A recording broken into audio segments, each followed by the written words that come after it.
Okay, now we're on to part three. My name is Matthew. This is part of my channel reaching 5,000 subscribers, and in a way of saying thank you and introducing myself, I asked for questions, and now I'm going through answering questions. Third video. This is from Beyraz Bazarov. Hey Matthew, keep up the awesome work. I came across your channel recently and have really enjoyed listening to what you have to say about books. My question is, if there was one work that you could read over again for the first time, what would it be?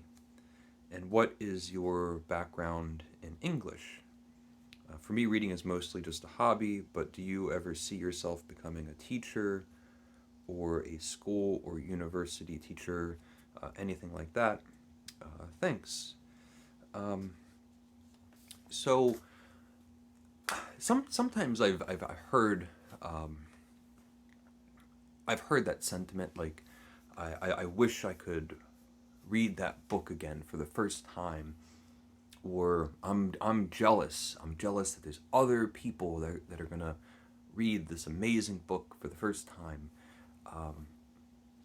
And I'll say that for the books that I love, when I reread them, I love them more. I appreciate more.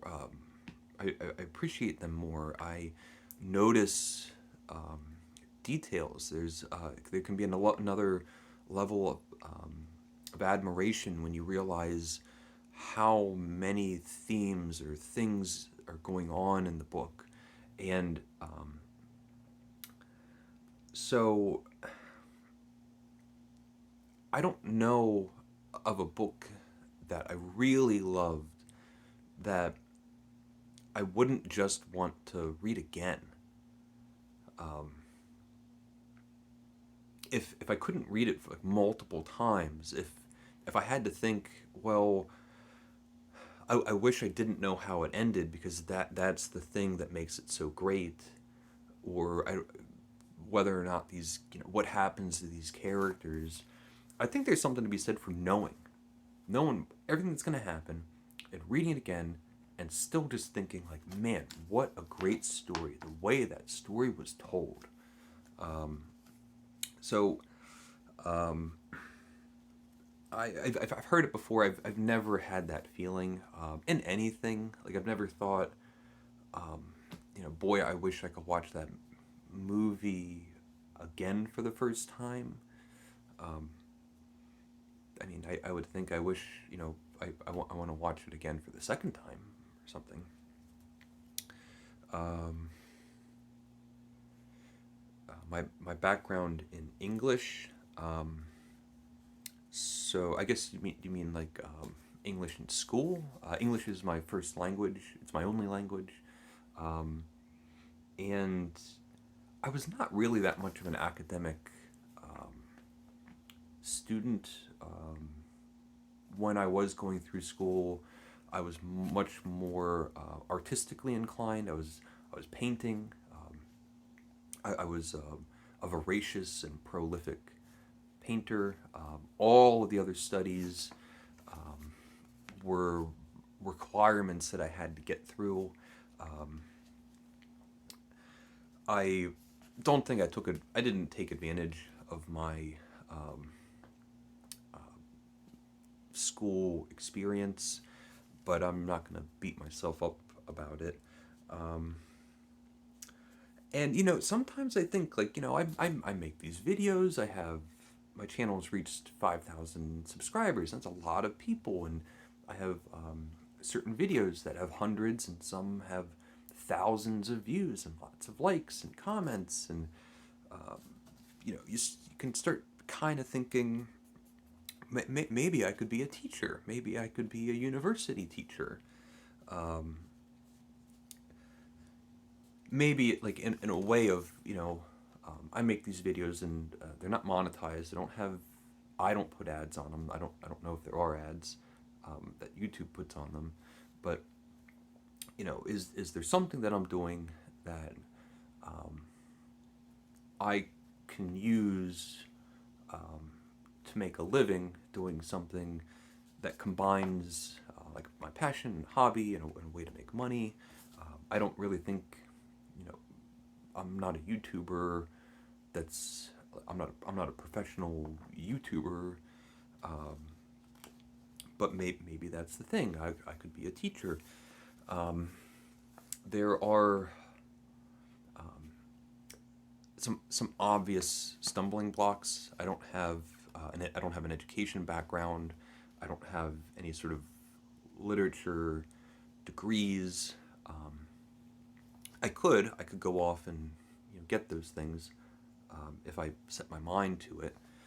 Um, Also, saying things like I have a video on Madame Bovary. It has all these views, but I do feel like an important two important distinctions. One is that the people that are watching my videos have kind of already bought in. So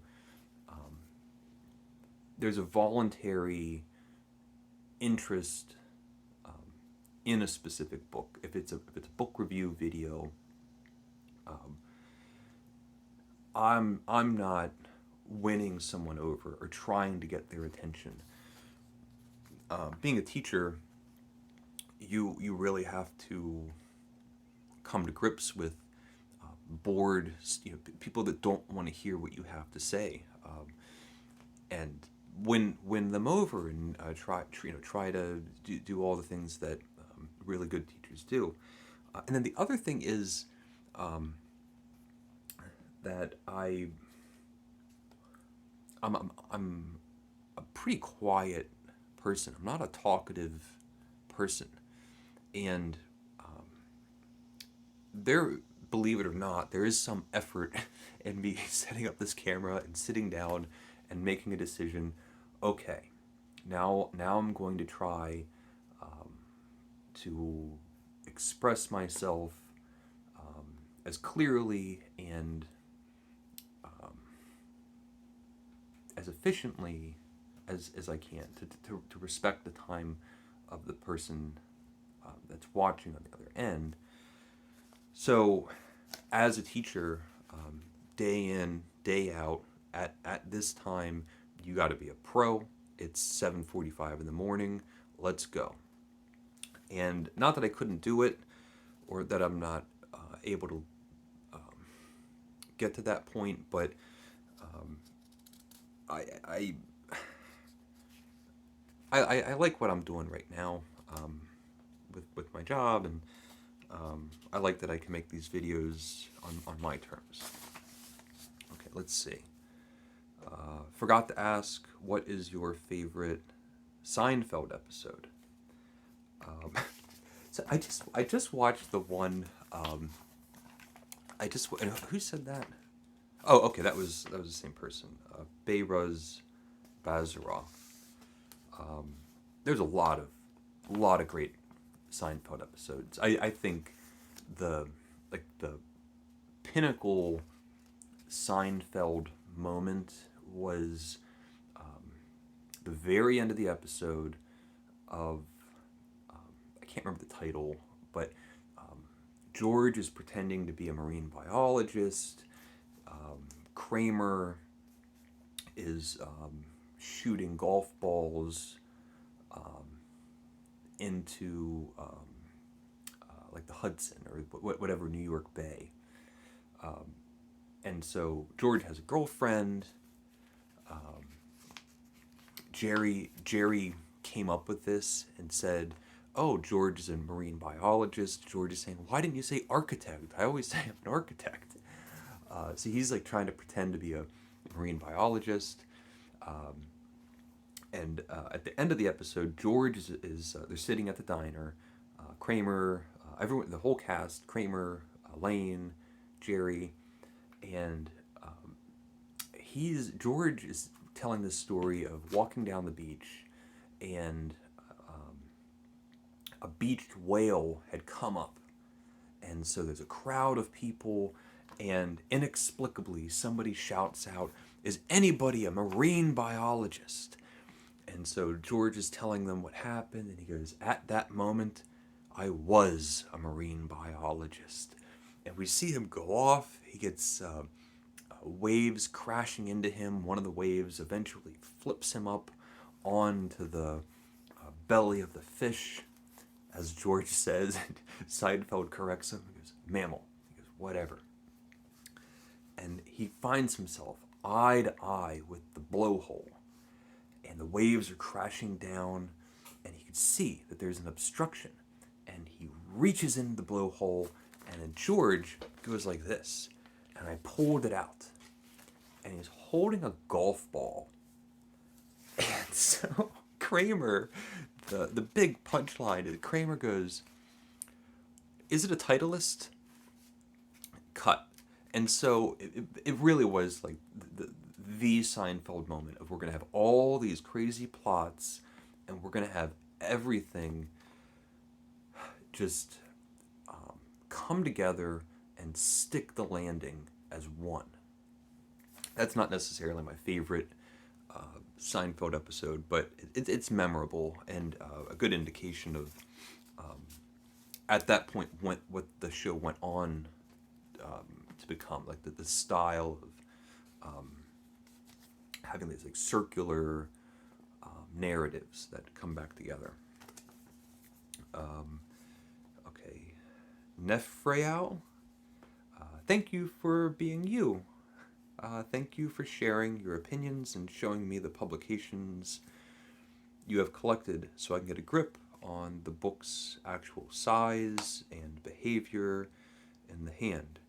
Thank you for telling me which books deserve shelf space in your library and why, whether that be the preferred publication, size, or copy or text, or format of the book, how beautiful the book is, whether it's notes or introductions or translation seems better, or whether a book is simply a great read regardless of other factors. Grats. There's no question. Well, thank you, and you're welcome. Thank you. Okay. Jungestein? It really is awesome, Matthew. Thank you for doing this. I remember the first time I came to your channel. It was because of the title Mayberry, and I live so near Mount Airy, North Carolina, and also because I searched The Idiot by Dostoevsky. So The Idiot was the first review I saw of you do, and that was, I guess, 2 or 3 years ago. That's really awesome. I have seen enormous improvement in the delivery as well as the obvious technical improvement. Well, thank you. The delivery part was a challenge that I do work on, speaking and also the confidence. So, and the obvious technical improvement has taken place with the channel. Super cool. Oh, I say, but do you have any questions? Thank you, but do you have any questions? And I think Jungestein... Okay, he replied. Okay, here we go. Do you still paint? Have you any interest in writing yourself? Do you have artistic ambitions in the future? And what are they, if so? I would include expansion of your YouTube channel. We live in a stone's throw of one another, relatively speaking. Have you ever lived somewhere else other than Mid-Atlantic coast? I lived in Penn Hills, which is a suburb on the outskirts of Pittsburgh, Pennsylvania, when I was little, and then my family, my mom and dad, moved down here, and they took me with them. I haven't painted. I was just talking about this, but I'm really thinking about doing a self-portrait. I need to get a large mirror that I can like stand up. I don't have a mirror like that at the moment. I used to paint all the time, and when you're a young painter, when you're a student, and you're practicing, it's nice to know that you always have a model available in a self-portrait. And I did lots of self-portraits. And there's something meditative about spending a long time, hours, looking at the mirror and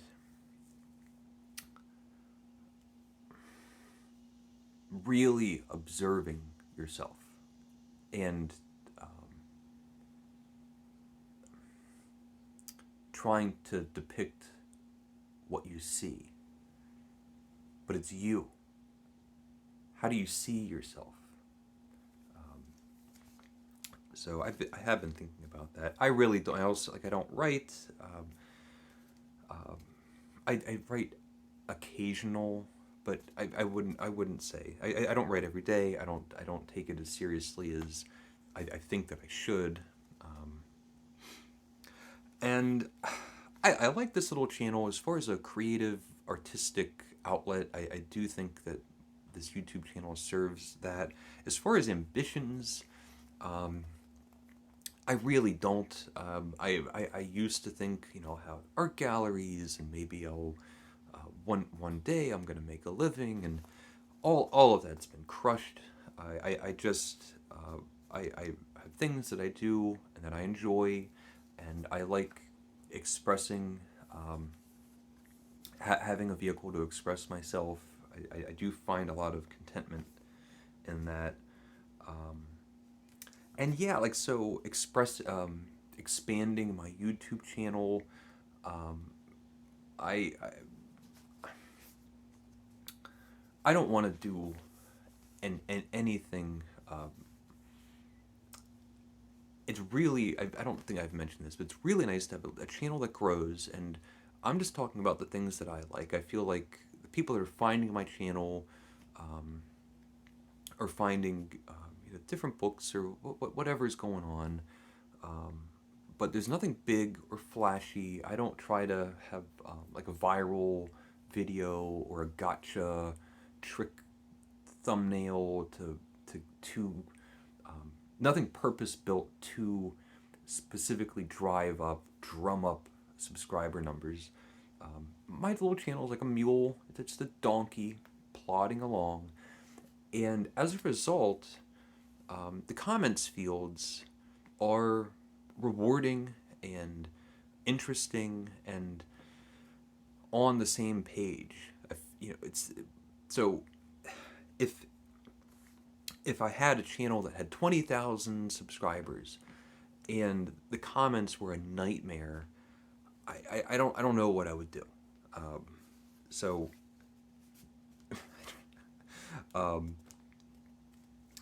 I do. I mean, it does seem to me like I'm doing something that could, because I'm not an industrious person, and I wish I had a little bit more industry in me, that entrepreneurial spirit, to figure out,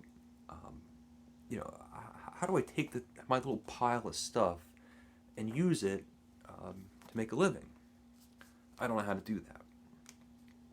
Let me see how. Okay. Now I'm gonna stop, and then we'll go on from here. Okay. Thank you.